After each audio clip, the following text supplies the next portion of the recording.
तुला ससुरे जाए के बड़ा दुख भारी मई के मजा मार वो भाई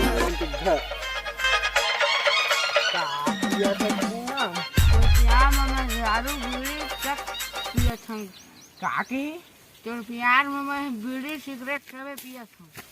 बीड़ी सिगरेट कैसे का पिया था? एक बता, बीड़ी सिगरेट का होते? मैं बीड़ी पिया था। राम बीड़ी राम बीड़ी राम बीड़ी राम बीड़ी राम बीड़ी ये तो नशा वाला चीज है वो। धूम्रपान पड़ेगा महंगा। तो टोला का है खत्म। यार मैं हर चीज कर दूं। मारा डाढ़ा लिंदार पे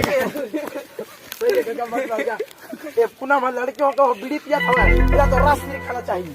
अरे होना होगा अब मैं ना सकारे राजा राजा का राजा का राजा राजा का राजा राजा का